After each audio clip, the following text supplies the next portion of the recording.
I'm going to start this show with a question. What's the most critical factor when it comes to surviving in a hostile environment? Have a think about it while I have a look around this hut to see if I could survive here for any length of time.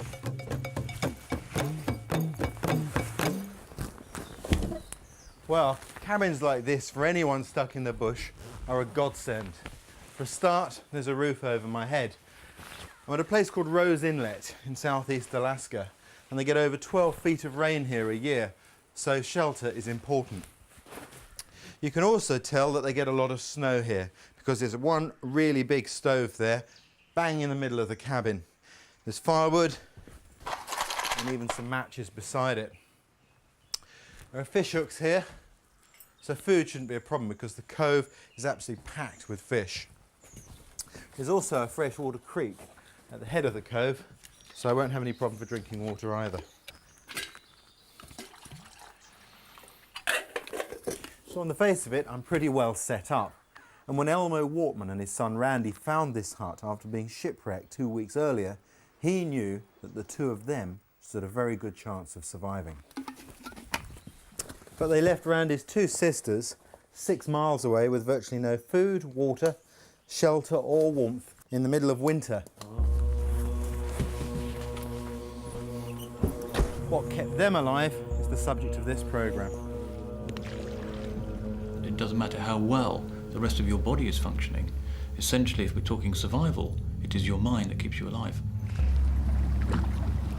Survival is psychology, because your head is what makes the decisions about how you perceive the threat that you're faced with and whether you're going to approach it with a realistic optimism or whether you'll feel overwhelmed and quit and perish. This programme is about the psychology of survival. Everyone we hear from has been through some sort of disaster and survived, or spent their life's work trying to figure out why they came through while others around them died. Everyone is a potential victim. Not everyone is a potential survivor.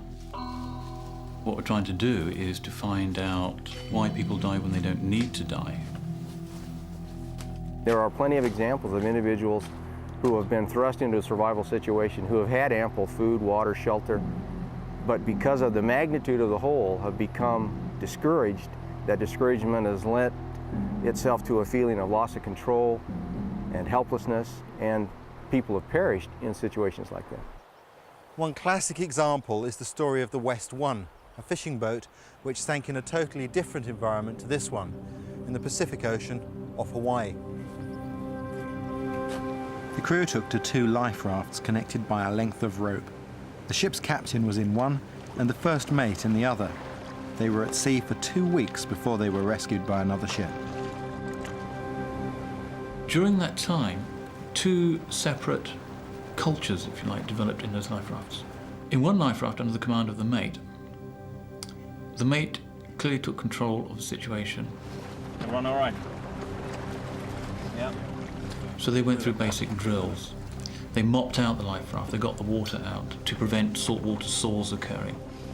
Food and rations were all spread out equally and so on. The other life raft, none of this took place. The men did not adapt to that environment and did not help themselves. When they were rescued, the survivors in the mate's raft were able to board the rescue ship without any difficulty.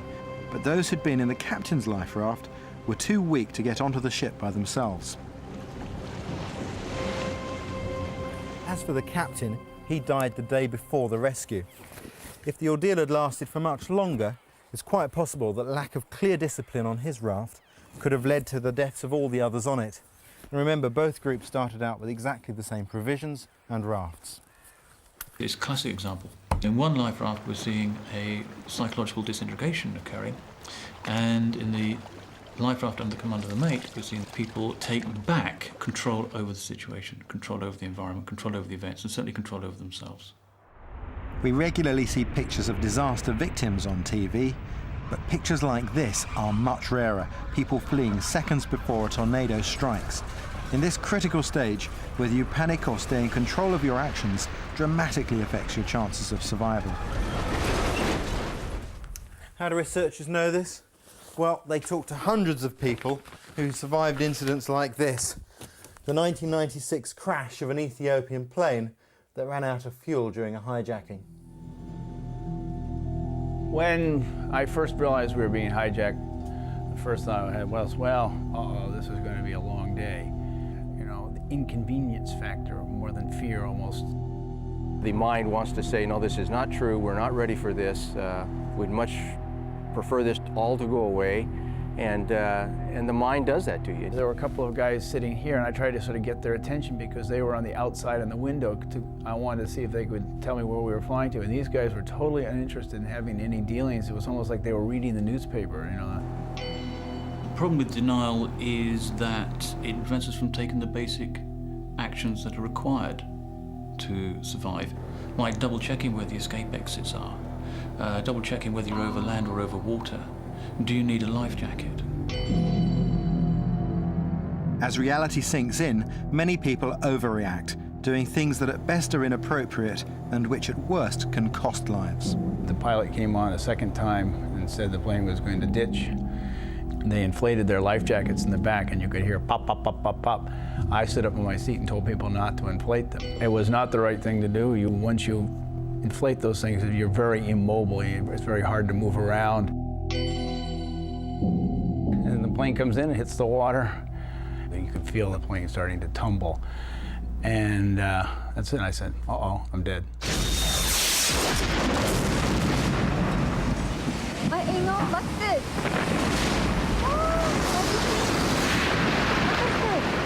Amazingly, 47 people escaped from this alive, thrown clear of the wreckage as the plane broke up.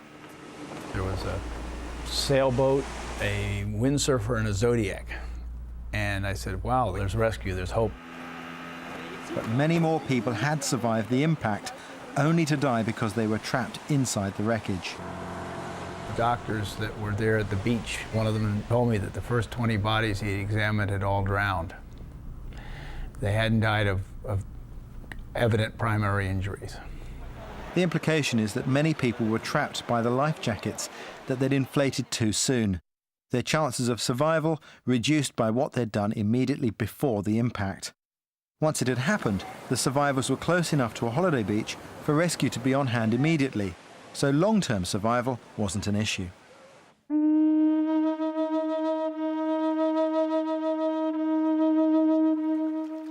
But supposing you're miles from anywhere with no hope of rescue, that's when long-term survival comes into play, and that's when you're more likely to be thrown back onto your own resources. The body has an incredible ability to take care of itself as long as you've got some water and some food, but it becomes a psychological issue in terms of the individual's perception of whether they can make it or not, and that's where the crux is, really. So to see how that works in practice, I've come to Prince Rupert on the west coast of Canada. About 15,000 people live here, which makes this town a vital hub for lots of smaller communities dotted up and down the coastline of British Columbia and neighbouring Alaska. Often the only way into those villages is by boat or plane, and sometimes they get cut off for weeks or even months at a time. So it's not surprising that the people who live hereabouts are pretty self-reliant.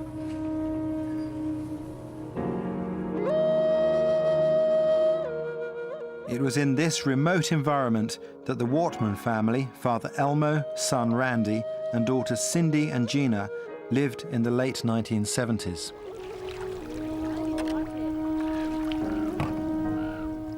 You had to be fairly mentally tough to do the day-to-day things we did, and just to live on the coast and to survive on the coast and travel the coast the way we did.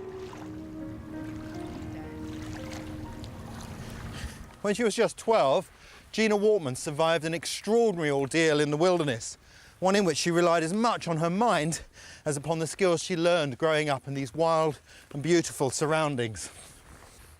Back in the 1950s, a psychologist called Kurt Richter carried out an experiment that illustrates the kind of beliefs that Gina Wortman, with a brother and sister, needed to survive. He put rats into a cage which had just one opening that led into a long, narrowing tunnel. When the rats tried to get out, some of them just gave up, turned back and stayed there, while others struggled all the way through to the end and freedom. Here you go. But the experiment had two parts. He next put the same rats into a tank of water and found an astonishing difference in the way the two groups behaved. The rats that had given up in the cage gave up again. They just sank to the bottom and drowned, while the ones that had struggled free before kept swimming until they were rescued. What the rats learned is that if you don't give up, you have a very good chance of survival. And that's exactly what the Wortman children had learned from their father. Want it again? Ready? Go! Elmo Wortman died in 1993, but when his children were growing up, he instilled in them such resilience and faith in his leadership that they survived an ordeal which might have led others to give up and die. Excellent. We were hardy kids, and we were strong and capable and knew how to take care of ourselves. And yet, my dad was the authority. It was just driven home that on the boat or in a dangerous situation, you listen to Dad and you don't question what he's telling you to do, because it could be the difference between life and death. Man, let's go. As the Wortman family left Prince Rupert one February afternoon, those beliefs were about to be tested to the limits and beyond. They were sailing to their home in Alaska, 120 miles away, across some of the most exposed and dangerous waters in the area. Their route would take them past the cabin at Rose Inlet, and I'm going to follow it as closely as I can, using Elmo's own account. They were aiming for Cordova Bay here, and from there on up to Craig. The cabin is about here. But when they got to this point, a storm came up.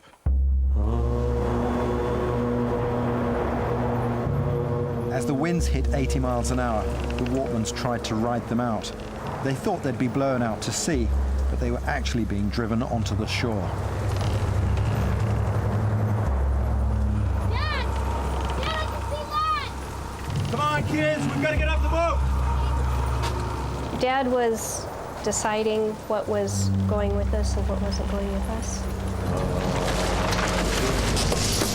Come on, kids, we've got to get going! Grab your floaters, folks! In a sense, like he was completely in control of what was really a very out of control situation. Get over the side! Head to the feet! Nina, we've got to go now!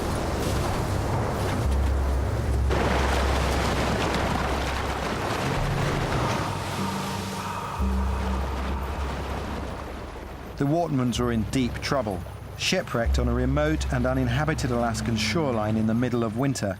No one would know they were missing, and no one would find them by chance. This is where they got out of the water, and of course, in their situation, the thing to do is to stop. That stands for S, stop, don't panic. T, think about your situation. O, orientate yourself. And most importantly, P, plan. And that's exactly what they did.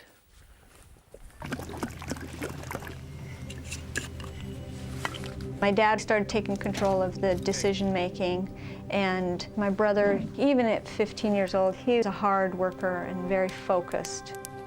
And so we all kind of fit back into our roles and started to look at the situation as a survival situation instead of as a hopeless situation. They built a basic shelter where they would spend the first night ashore and scavenged for what little food they could find. Their first meal was a handful of mussels cooked on an open fire like that, but you need an awful lot of those if you're going to survive for any length of time. The problem with this beach is that there isn't very much food here. For most of the year, this is exposed to heavy surf, which means there are very few mussels to be found on the rocks. And it has a solid floor, so you can't even dig for clams. Added to that, the wind was simply howling in here, so there wasn't even any shelter. They could have just slumped into apathy, as many people have done in similar situations. But the Wortmans knew that if they were going to live, they had to get away from here. They would have to rely on a leaking dinghy, which would only support 2 people without sinking. It would need strengthening for the 20-mile journey to the hut.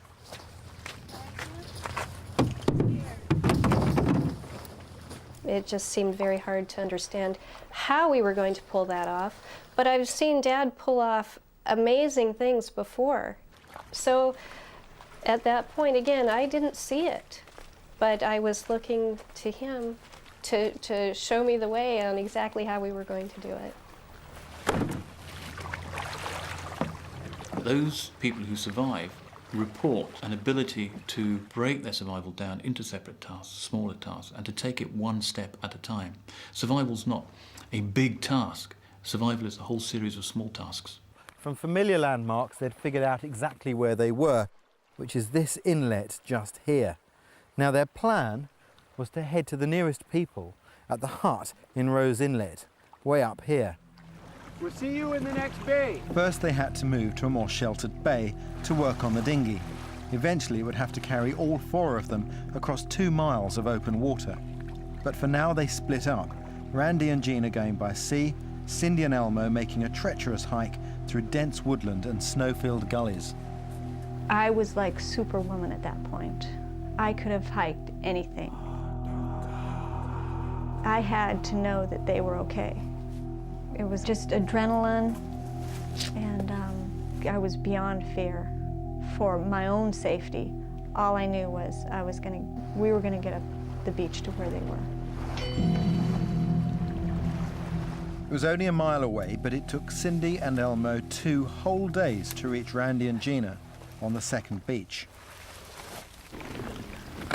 Back together again, they lashed driftwood to the dinghy to make it buoyant enough to carry them all. But even then, the 2-mile crossing would be touch and go. Once they got to the other side of the straits, they'd follow the coastline along for the 20 miles to the cabin. What they didn't realise is it was going to be 3 weeks before they all got there.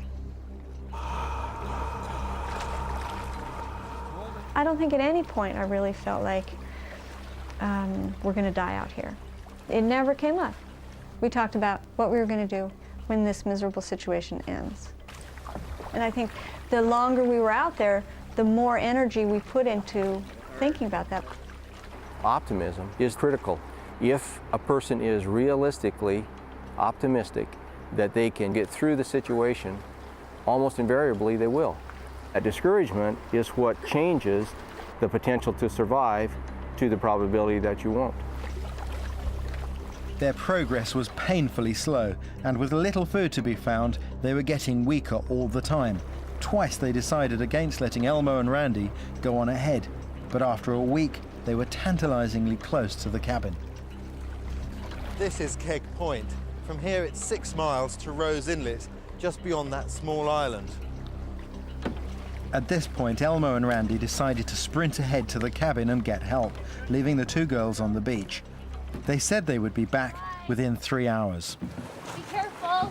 It was such a relief because we finally were at that point where help is actually going to come. We're going to be warm, we're going to be dry by noon. And it was just wonderful to think about. In this boat, it'll take me about an hour to get to the hut. But for Randy and Elmo, it was a whole day slogging against the wind and the waves, paddling all the way. They would also be feeling the effects of 10 days with hardly any food, not to mention the draining effect of the cold and the damp. And remember, they'd told the girls they'd be back within 3 hours. What if they don't come back? What's taking them so long? I figured they'd just run into a lot more trouble than they expected, but that eventually they were going to get it together and come back. And maybe that was a certain childhood just confidence in your daddy, but also denial, because I couldn't conceive of losing my dad and my brother. Randy and Elmo turned into Rose Inlet here to face yet another setback. This whole area was covered in ice, too thick to get the boat through, yet too thin to walk on. They abandoned the dinghy at the edge of the ice and carried on frost-bitten feet, using the last of their strength. It's hard to imagine now how desperate things must have been. This is just 40 feet from the hut, but when Elmo and Randy came here, this was deep in snow.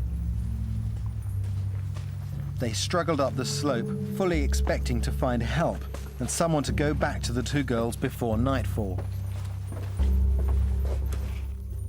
Things in here look pretty much the same as they would have back then.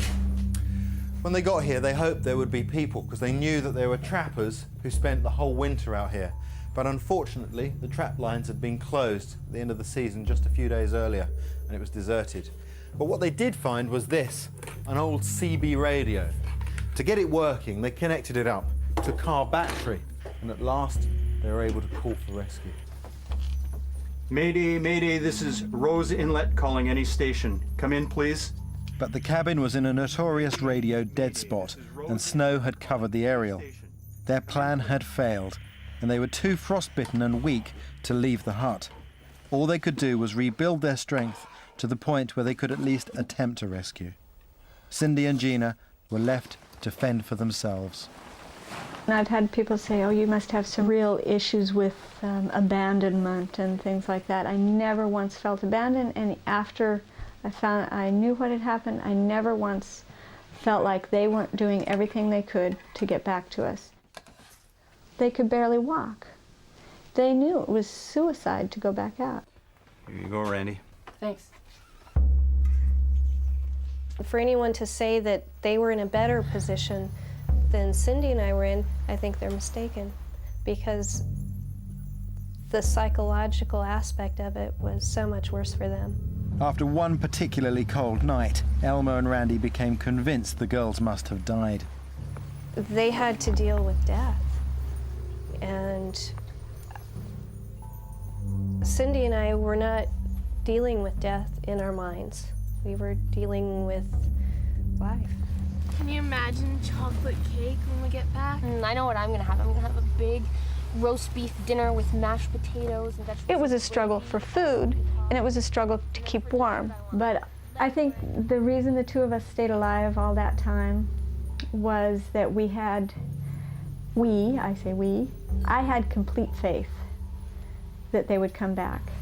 We're just gonna have a big feast, okay? Mm-hmm. Dad can pay for everything. At one point, I had this vivid dream, and my dad and my brother were standing there by this fire, and I said, "What's going on? Where are you? You said you were going to come back. What is it?" And he just looked at me, he said, "Just take one day at a time, babe."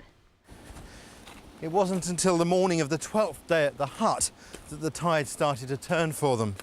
By then, the snow had melted sufficiently that Elmo could come down here and search amongst the remains of this old cannery. He was amazed to find a fiberglass boat. It needed patching up, but the next day it was ready for the trip back to Keg Point.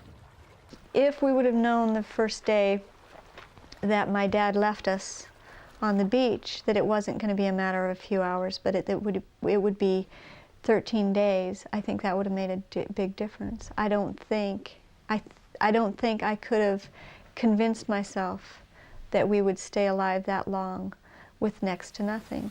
But then again, life is life, and as long as you're living, you just keep on living.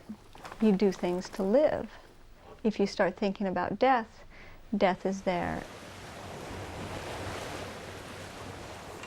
This is where they must have come ashore. You can imagine how they were feeling.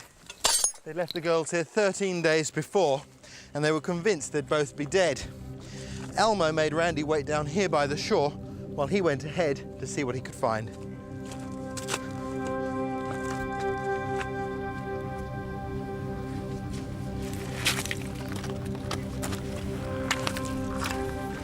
Gina?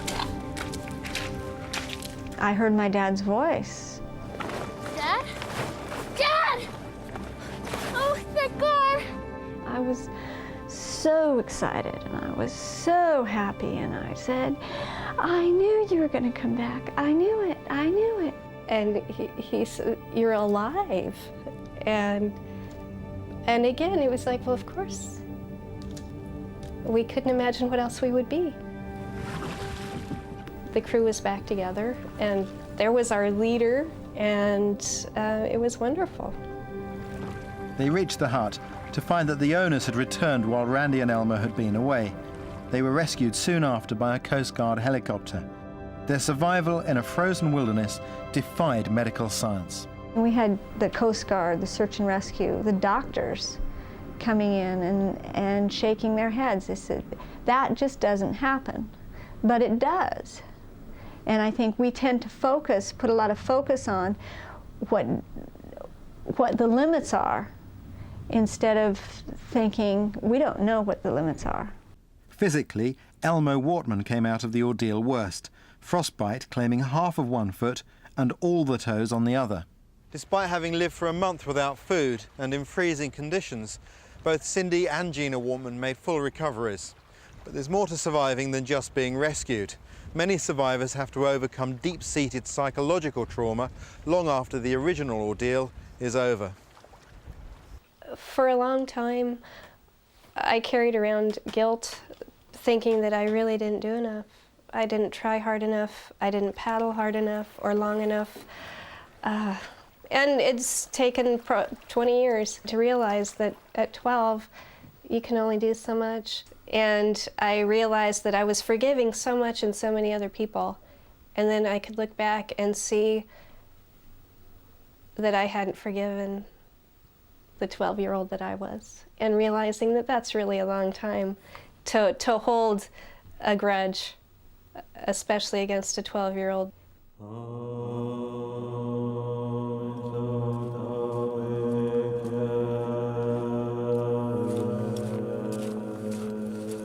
Even now, at the end of my journey, sitting near to the beach where Cindy and Gina spent 13 long days, it's hard to imagine the amount of mental toughness they needed to survive here.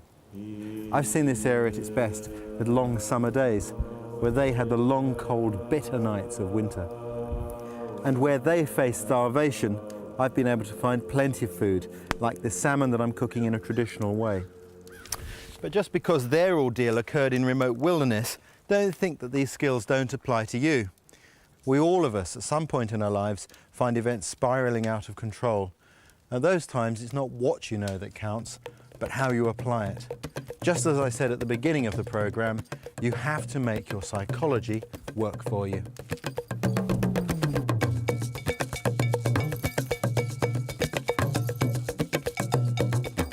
Next week, survival at sea.